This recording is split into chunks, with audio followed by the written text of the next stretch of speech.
These places are beautiful, Yes, often beautiful, really picturesque, but below the beautiful veneer is a real and significant need and a spiritual need. There's a barrenness. They need the gospel. These places.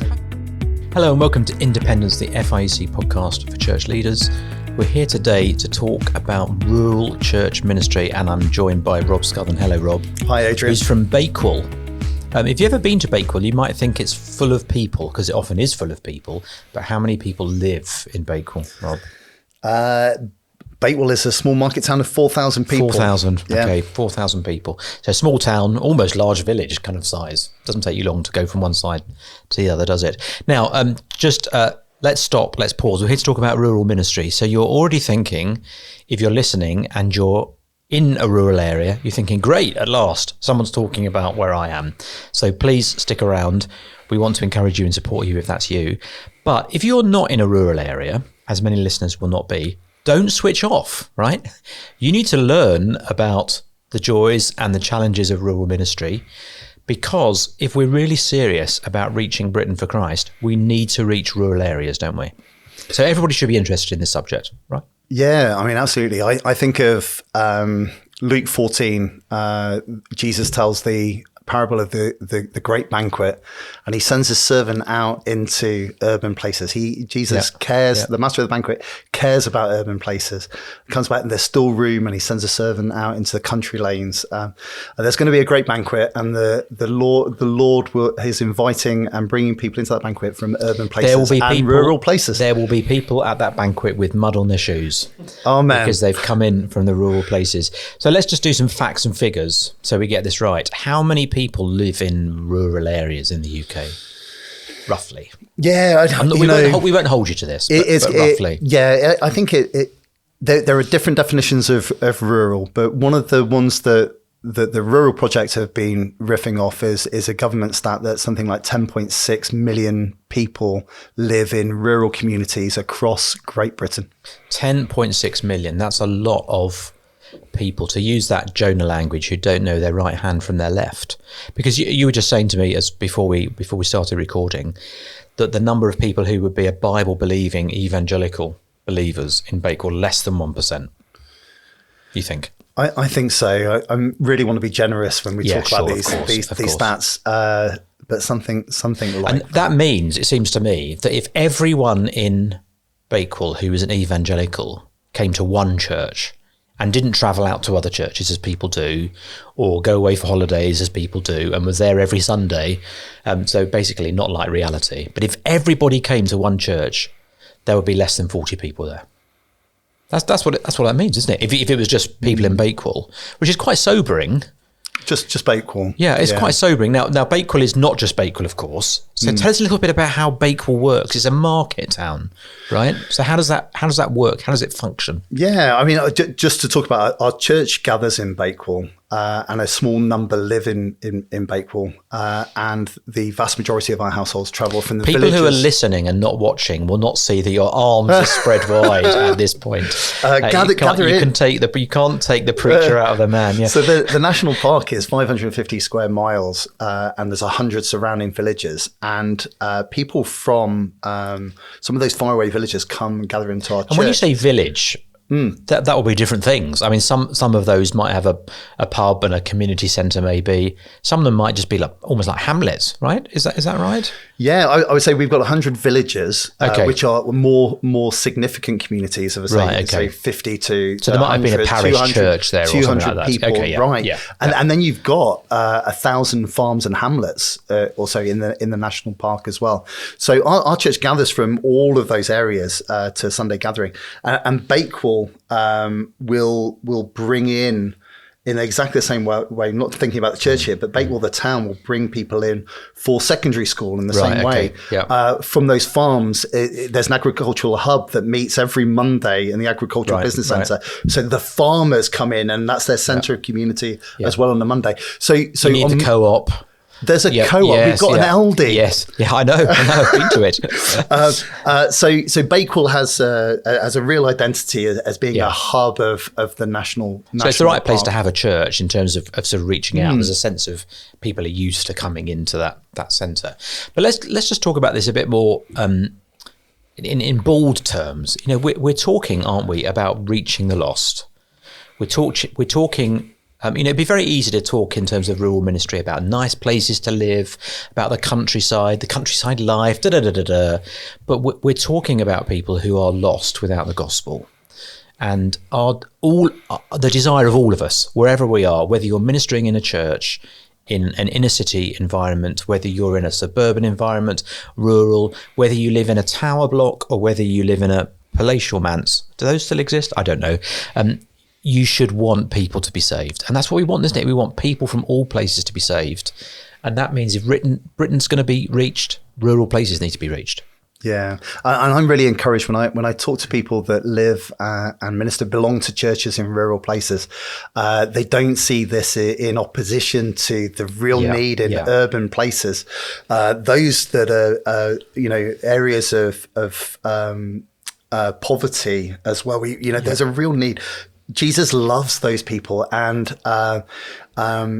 he himself proclaimed the kingdom to people in urban places, but he also cares about those rural places too. These are souls with an eternal destination, and there's a real need. Yeah, and they are in some sense. And we've got to be careful how we use this language. They are in some sense hard places, aren't they, for the gospel? Well, I think so. Yeah. Why do you think that is? Oh, it's a really hard question, Adrian. Well, okay, let's go back one step. Let me just talk you through the answer. Let's go back one step.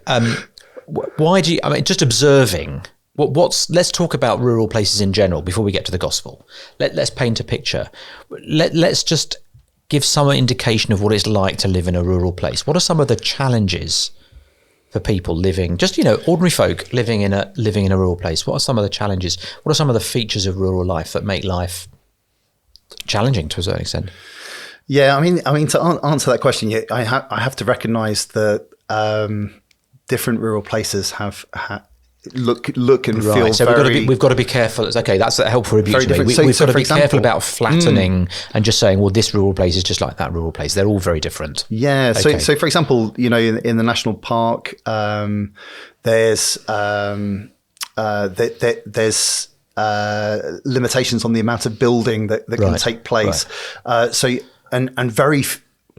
In comparison to the Lake District, very few of those houses are therefore secondary homes. We have there is a market of holiday homes in the Peak District, but not in comparison to say the Lake District or whatever. And because of that, the house prices are somewhat more elevated in our areas. There are real areas of affluence. Cost of living is much higher. In our areas, so people struggle with that. We're geographically dispersed, and perhaps the public transport networks aren't as. So you can't rely on the bus coming through the village every hour. I've had a conversation with a number of people that have waited for a bus that never came. And I'm not saying they were there at the wrong time, because you don't want to accuse anyone. But these days, an element. These days in the Peak District, the only railway lines are ones you cycle along, I think, aren't they? That's right. They've all been turned into trails for tourists. But right. Although we've got a good network from Grindleford to Manchester now, and I've come by train today. Have you? From Matlock, just outside. So again, I mean that might be very different depending on where you live. You might live in a rural place which is better connected. Yeah. And perhaps if it's not so touristy, congestion isn't such a problem. So I've tried to drive through the Peak District, through Bakewell in the summer. It's madness. Yeah. It's solid traffic. So it's easy just not to move. So I guess it's just helpful to hear every place is different. Yeah. If you're on the Isle of Wight, you could be in a rural context on the Isle of Wight, but you're on an island, and so you're shut off from the. Yes. Every place is different, so it's good to hear that. Yeah. What about I don't know if there's is there an average person? Is the average person who lives in a rural place younger or older than average? What's the sort of demographic? Yeah, I think we're slightly older demographic than perhaps around here or more urban places. Yeah. I think something like 30%. It's a while since I looked at the stats. About 30% over the age of 65. Any particular reason for that? It's a nice place to retire. Okay. Some people move for the good life. There's a lot of there's is the industry the right word? A care home kind of industry in the national park and in Bakewell and places like that. We don't have universities. So we lose our younger people, which has that's a whole different podcast, isn't it? In terms of impact on the church, which is good, and we look for really good, healthy urban churches that are going to really love our young people when they go to those places too. But going back to your earlier question, what's kind of harder, what makes it hard, a hard place? I think I think people are genuinely resistant to the gospel, and not in a really, hostile way, but this benign indifference. There's the good life. It's beautiful. There is an element of spirituality, but not really wanting, not really wanting to hear the gospel of Jesus spoken about, or it just seems to be this benign indifference and reluctance to engage with the gospel in our context. Less ethnically diverse, I'm guessing, on average. Absolutely. Yeah. And it's interesting. Often in cities which are much more ethnically diverse in all kinds of different ways, people are challenged about faith and about what they believe, and all the time. So I suppose that's kind of has an impact that's basically more wide. Right. You can't escape the fact that, and I can't speak for all rural places, but I think there is a trend less ethnically diverse, but that doesn't take away the diversity that is in these rural places, because there is the age diversity. There's a real class diversity. So we lived in a village, 500 people for 10 years before we moved to Bakewell with the planting of the church. And in most of the villages like ours, there are areas that don't make the heritage maps. Areas of deprivation and poverty. So all the things that we talk about with deprived, hard places in urban places, our villages have those too. Right. Okay. There's rural deprivation and poverty. And employment. It seems the same issues. I know one or two farmers who would say 60 years ago, my dad employed 20 people on the farm. Now we employ one. I'm guessing that's not uncommon. Right. In sort of agricultural areas. Right. A real challenge, and something we have a real heart for. Are people struggling involved in agriculture and farming? Absolutely. And I think it's really sad. I don't want to keep this upbeat, but there's we want to be realistic. Mental health challenges within agriculture is a significant issue. Is it? And I believe suicide rates it's a problem with all men of a certain age in all areas, and women too, but certainly men of a certain age. But within the farming community, it's quite acute, quite felt. So it's easy to see need, and beyond all that, we need to see the greatest need, which is the gospel need.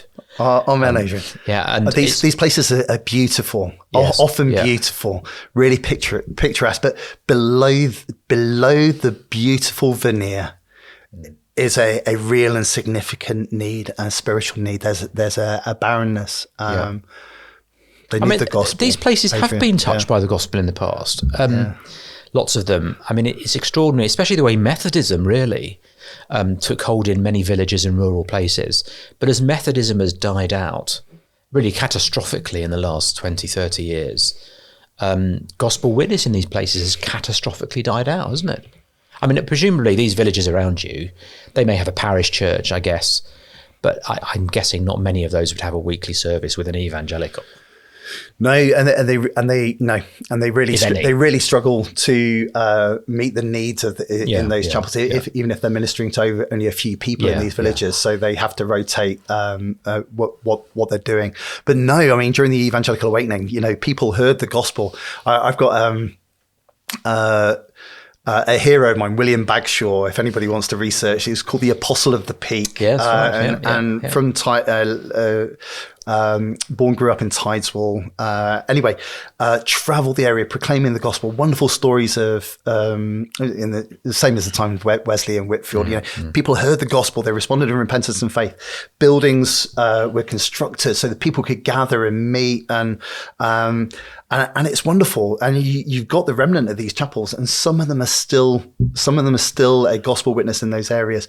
But a lot of them are closed. A lot of them are sold now. A lot of them, and this will be lots of people's experience. Their houses, their shops.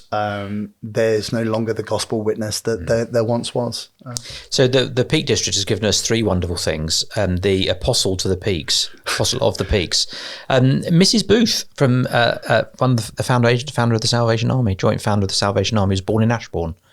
Did you know that? Wow. So there you go. Not quite Peak District, but almost Peak District. Almost. And another beautiful market town. Yes, indeed. And of course, Peak Trinity, the third beautiful thing in the Peak District. How old's Peak Trinity? You haven't said the Bakewell tart and pudding, have you? Well, I'm a celiac. I can't eat gluten.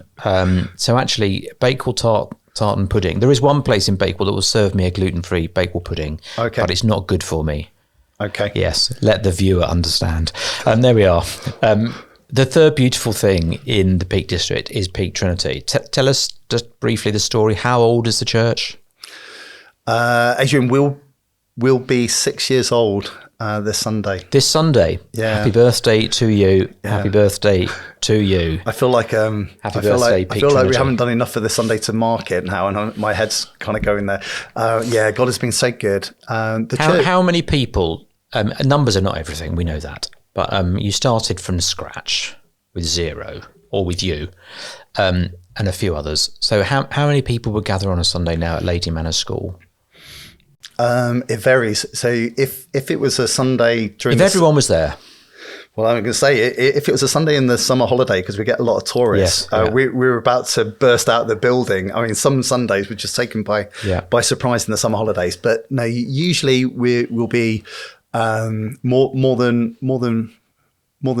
55, Praise the 60 Lord. Adults. Praise the Lord. And children. And how many of those from Bakewell? How many from outside, roughly? Yeah, great question. So of our regular church congregation, 9 households in Bakewell. Okay. And something like 30 plus households altogether. So the rest are travelling from the including some villages. From Tideswell?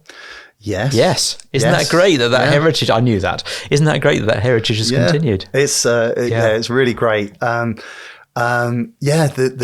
church in the week are littered across the Peak District. We've got our householders as far away as Bradwell, Peak Forest, saying the High Peak, Tideswell. So how long would that take them to drive to church?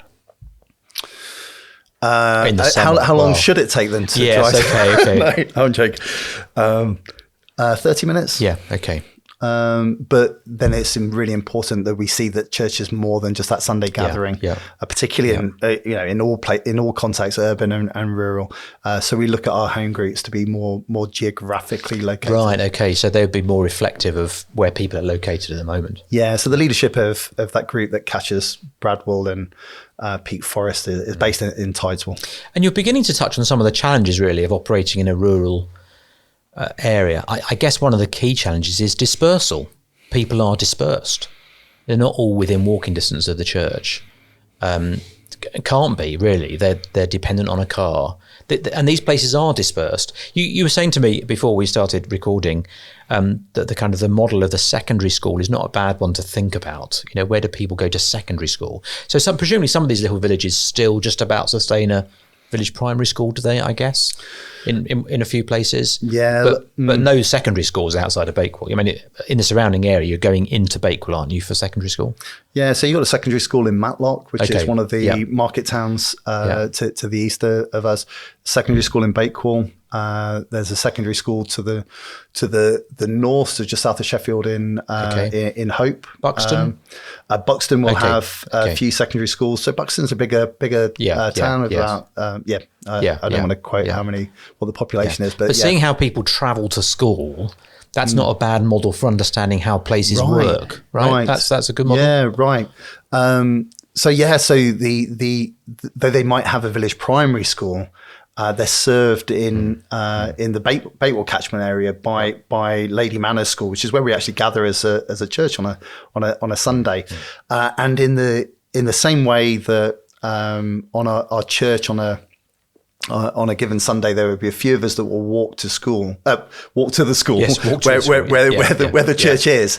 The vast majority drive in and park and gather and then go back, and that's the same as the school during any school day as well. We see them walking past our house up to the school.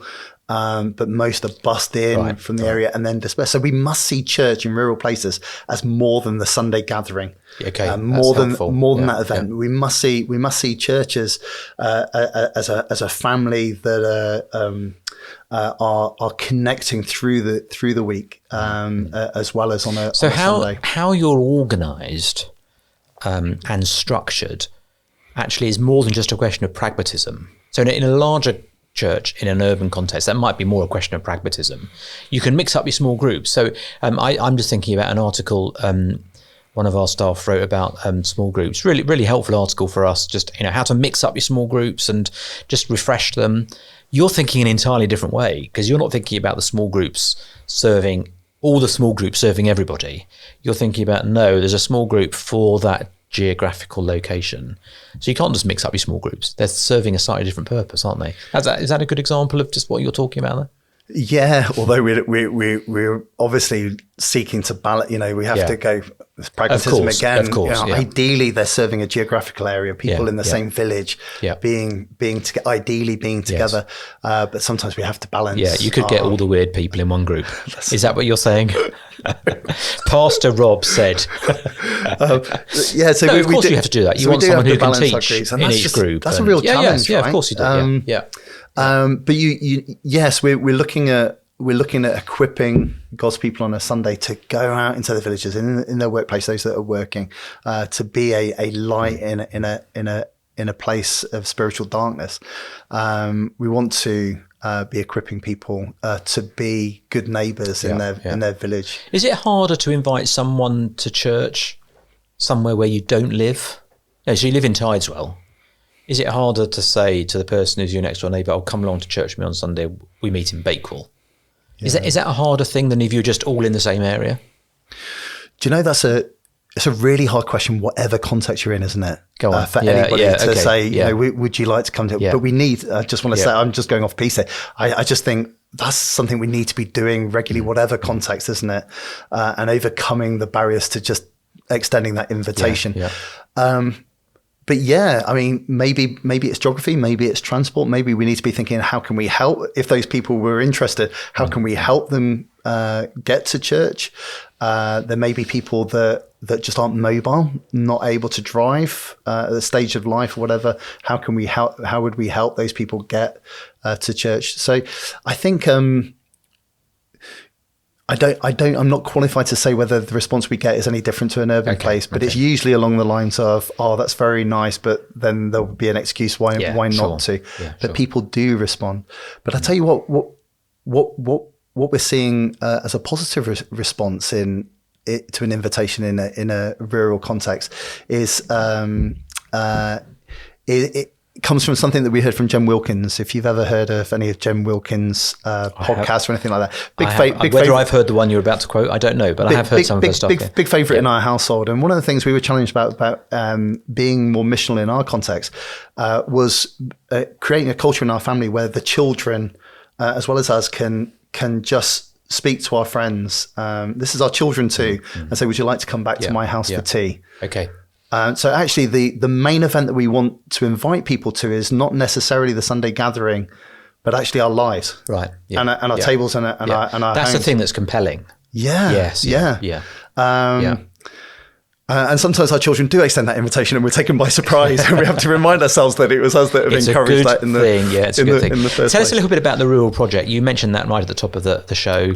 Yeah. So this is an initiative really to help people who are serving in rural areas, to equip them, to encourage them, just to help them keep going. You're doing that with a few others, including Jonathan Bond, who's our director for smaller churches. So tell us a little bit about the vision behind the Rural Project briefly. Yeah, so the Rural Project is a charity in its own right. Jonathan Bond Bond is one of the three trustees, actually, which is really great. Quite simply, the strapline is to be a purposeful and prayerful partnership, because we know we're dependent on God to see the gospel advance in rural villages, hamlets and market towns across Great Britain, just to emphasize that.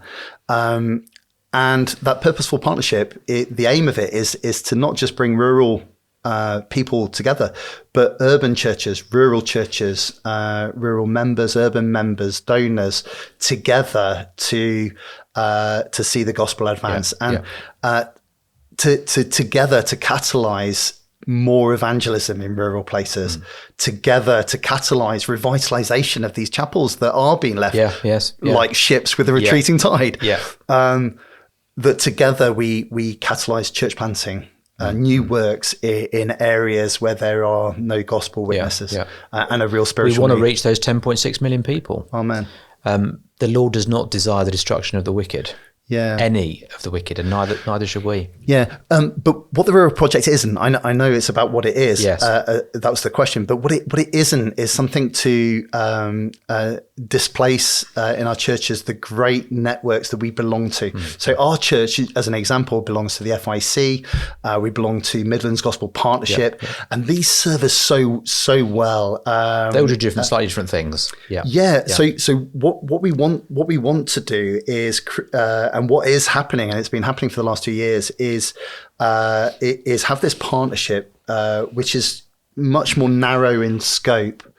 And so what we're doing to catalyze evangelism, planting, and revitalization is bring together those people in partnership, mainly rural folk, and we've got people connecting from the Orkney Islands down to the Isle of Wight and everything in between, coming together online to share stories about how they're applying the Great Commission in their context, talking about the fruit, talking about their challenges, praying together, because we believe quite simply by coming together, sharing stories and praying together, that in itself will be a catalyst for mission. And there are other things we're doing, but it's all about that narrow scope of equipping, championing, catalyzing rural mission. Have a look on the website. You've got a website, and we'll put the link in the show notes to have a look at that. Just as we come towards a close, let's just say something to people who are listening who are not in a rural setting, right? Because it struck me that most people are closer to rural settings than they know. I was on a plane the other day, and it makes it sound like I've got some sort of private jet. I don't go on a plane very often, but I was on a plane taking off from Birmingham Airport, and Birmingham obviously is very developed, very, very large city. It's in a very, very, what you would think is a very, very industrial part of the country. You sort of think about the M6 corridor and all the towns and cities along that corridor. But as we rose up and I was gazing out the window, it struck me how quickly the landscape becomes rural. It's very obvious. And I think at night you can especially see that. You see sort of these collections of lights, don't you, all gathered together. And then you see huge areas where there's very little. And it's just good to remind ourselves that probably all of us are within close reach of rural areas. And probably, we don't want to be too sweeping, but probably that means all of us are within reach of rural areas which are unreached for the gospel. I mean, there are some great things going on in rural areas, in Bakewell, for example, but lots of these places will be unreached, won't they? So I think we do all need a heart. What would you say if you're talking to me, right? You're talking to Adrian. Pastor Adrian is a pastor. Talk to me 10 years ago. I was in East London, right? I'm thinking about the huge numbers of people, the huge density. Tell me something, Rob, about rural areas that I need to grasp hold of. Yeah, I would love those opportunities more and more. But first thing I'd say is, look, it's not about either or. The Lord cares about your context and your investment. It's not about guilting you to consider this and not consider this. Yeah. The Lord really cares about your ministry and that. But I'd say a couple of things. First thing is there is this thought that as we invest in our urban places, the gospel will just flow down out into the rural places, and I would just encourage the thought that, but that's not our experience. So if in you know it needs in to be your more healthy, intentional than that. if in your healthy urban church that's your desire, it does require, you hit the nail on the head, just that intentionality to think, okay, how many people gather with us on a Sunday that actually live in rural places? How can we use our resources to reach the rural places that are actually represented by our church? Maybe already. Or how can we bless those areas in terms of our decision making? And sometimes it just requires prayer and an intentional endeavor to try something. But secondly, you might not have people in those rural places, and you might not. Well, one of the amazing things about our story is we had an urban church. I don't think they would describe themselves as an urban church, but a Texan church, but in a perhaps more rural setting than your average Texan church. That was quite small actually, but they couldn't plant themselves and invest in church planting themselves. But what they decided to do was, rather than disperse their missional giving amongst 5 or 6 recipients, they decided to focus their giving 10% of their income to Peak Trinity in those early days, and to really invest in a meaningful way, church planting in a rural place, and we're the fruit of that generosity. So I would say, if you're compelled that the Lord cares about rural places, these 10.6 million people are our responsibility, as well as the urban people being our responsibility, then one of the ways is to consider how we can use our resources to meet both the urban need and the rural need. That's a great Macedonian call. Thank you very much, Rob. Thanks for joining us. Listen, it's exciting to hear about what's going on in all kinds of different places, and it's exciting to hear that in places like Bakewell, that there is an opportunity for them to go to a Christian church, to hear a gospel message, to meet evangelical believers. What a thrill that is. So bless your new work, brother, and especially in the work of the Rural Project. I hope it thrives. Really hope it thrives, because we want people to be reached, don't we, with the good news. Amen. Thanks, Adrian. Thanks so much. And thanks for joining us. If you've enjoyed the podcast, please do rate and review, and let us know your feedback and your comments. We'd love to hear from you. Thanks, and join us again soon.